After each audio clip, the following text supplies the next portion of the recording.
이번 주 돈이 되는 게 머니. 자, 김현우 소장님께서 오늘은 뭘 물어다 주셨을까요? 자, 뭘 물어왔는지 네. 공개해드리기 전에 자, 혹시 여기 계신 분 중에 빚 없으신 분 계신가요? 저희 다 떳떳하지 못할 다 것 같네요. 이 설명 시간만큼은. 네. 아니, 여기 스튜디오에도 제작진들 많은데 빚 없으신 분 손 들어보세요. 혹시 있으신가요? 빚 없으신 분? 없을 거예요. 친구한테 10만 원이라도 꺾겠죠. 그러니까 예. 우리가 요즘에 신용카드 쓰는 것도 다 빚이잖아요. 다음 달에 갚아야 될 빚이고 네. 휴대폰 요금도 사실은 휴대폰 할부 한 24개월 이렇게 하면서 그것도 빚입니다. 빚 없는 사람을 찾기가 오히려 힘든, 어려운 그런 상황인데 이런 빚 있는 사람들한테 가장 무서운 거 뭡니까? 김하나 아나운서가 이상한 소리를 내면서 금리가 무섭습니다. 그렇죠. 금리가 이자. 너무 무서워요. 이자가 무섭죠. 금리 올라가는 거, 아유 대출이자 대출, 금리 무서운데 그래서 이번에 가져온 뉴스, 주목할 돈 되는 뉴스는 바로 코픽스 5개월째 내려 연 2%대입니다. 코픽스요? 네. 오. 일단 좀 말이 어려워서 이게 좋은 소식이 맞는 겁니까? 뭔지 제가 잘 몰라가지고 이게 좀 경제 방송 앵커로서 좀 그런 거 제가 이제 3주 차라서 아. 죄송합니다. 공부를 되게- 해왔어야 되는데 아니요 공부하지 마세요. 그리고 네. 매주 잊어주세요. 좀 전까지 사교육 열풍 얘기하다가 공부하지 말라고 하니까 도대체 어떻게 해야 되는지 좀 헷갈리긴 하는데 매주 잊어버려서 매주 리셋하게. 알겠습니다. 그럼 예. 저는 1시간 뒤에 잊어버릴 테니까 지금 뭔지 알려주시긴 우리 설명 해야 될 것 같습니다. 너무 궁금해요 지금. 네. 설명 천재가 또 나설 때 아니겠습니까? 아 그렇습니다. 네. 권혁수 앵커가 네. 은행이라고 해볼게요. 네. 은행은 뭐 해서 돈을 버냐면 돈을 구해와서 네. 그 돈을 팔아서 돈을 법니다. 네. 자, 제가 권혁수 은행에게 돈을 주는 사람이에요. 네. 권혁수 은행은 저한테 1%의 이자를 줄게라고 약속을 합니다. 네. 자, 그럼 제가 돈을 주고 권혁수 은행은 저한테 1% 의자를 주죠. 네. 그럼 권혁수 은행은 김하은 앵커에게 다시 돈을 또 빌려줍니다. 또 빌려줍니다. 그리고 김하은 앵커에게 2% 이자를 받습니다. 네. 그 사이에서 벌어지는 마진으로 은행은 1%를 1%를 얻게 되는 먹고 거죠. 예, 그걸로 사업하는 게 바로 은행 아니겠습니까? 아, 네네네. 네네. 은행이 저한테 돈을 구해야 돈을 가지고 사업을 할 수가 있겠죠. 예. 그렇죠. 이거를 사실을 조달 비용이라고 합니다. 아 조달 비용. 권혁수 은행이 돈을 구해오는 데 들어가는 비용 뭘까요? 1%의 이자죠. 네. 그렇습니다. 그래서 은행이 돈을 구해오는 데 들어간 비용 이것을 평균 낸 것 이게 바로 코픽스입니다.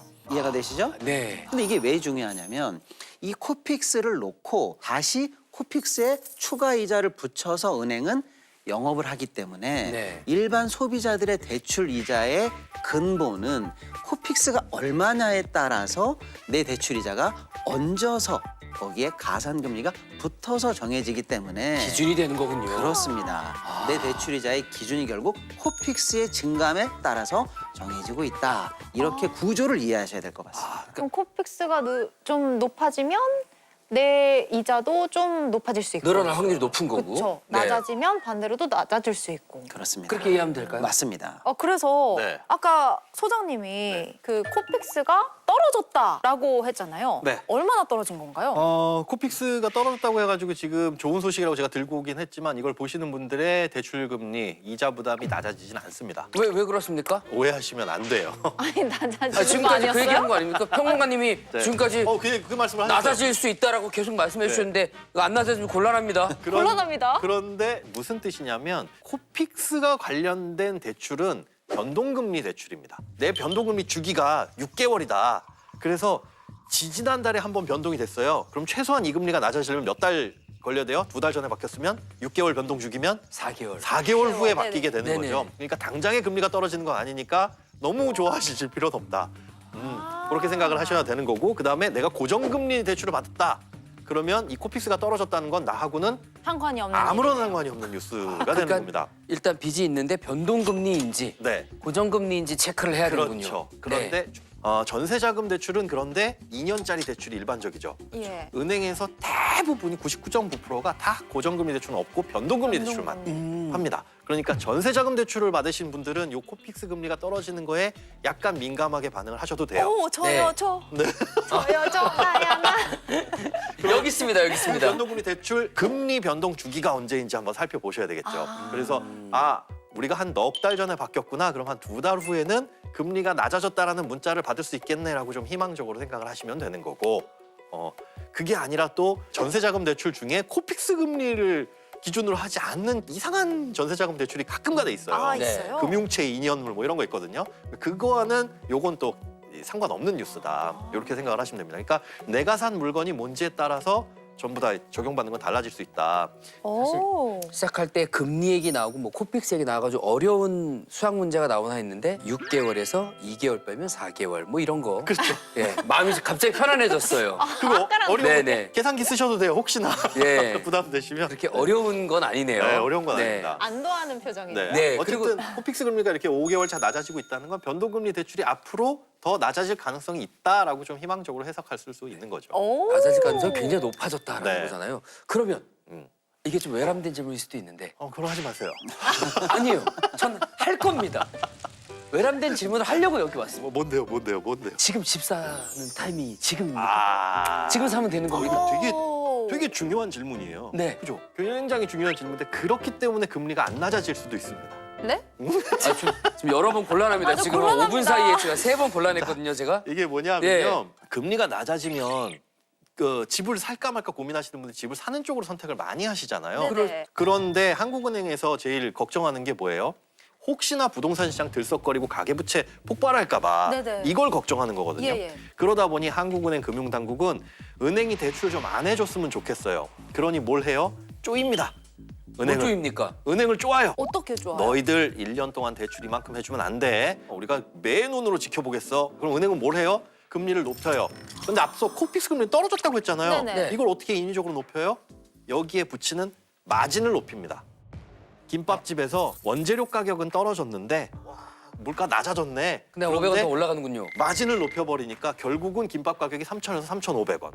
그러니 지금처럼 집을 사야 될까요, 말아야 될까요를 먼저 생각하시는 분들이 많아지면 많아질수록 대출 금리는 쉽게 안 떨어질 수 있다. 아, 그러면 안 좋다 살게요. 말았네요.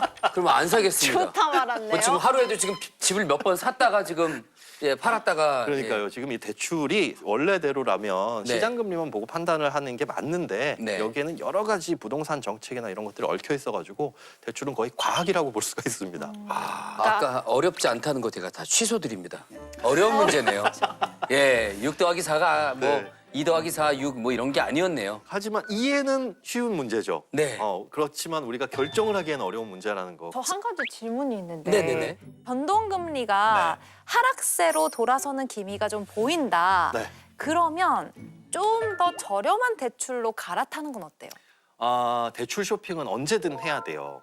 그러니까 특히나 긴 대출을 갖고 계신 분들은 금리 조금 낮아지는 게 진짜 몇백만 원 차이거든요. 그러니까 금리가 어디가 더 낮은지 갈아타는 건 늘 하셔야 되는데 이때 문제가 중도 상환 수수료. 중간에 갚으면 수수료로 대출이자 낮추는 것보다는 수수료로 묻는 비용이 더 많아지니까. 그래서 금융당국은 올해부터 중도상환 수수료도 현실화시켜서 지금 많이 낮춰준다라고 얘기는 했는데 기존에 중도상환 수수료가 많으신 분들은 대출을 갈아탈 때 비교를 해보셔야 되고요. 그다음에 기존 갖고 있던 대출이 고정금리로 지금 대출 금리보다 낮다라고 한다면 굳이 갈아탈 필요 없겠죠. 그리고 변동금리 대출이 낮아지는 추세긴 하지만 낮아진 것도 아니에요. 사실은 꼭지점에서 보자면. 그러니까 섣불리 갈아타는 것도 그것도 좀 지양해야 된다. 아직까지는 아닙니다. 대출 환승조차도 고민을 고민하셔야 돼요. 해야 되는군요. 네.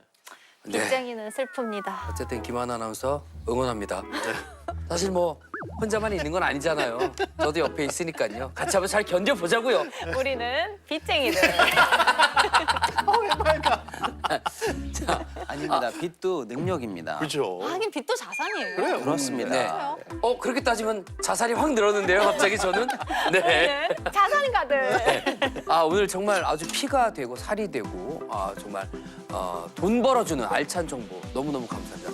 다음 코너로 넘어가 보도록 하겠습니다.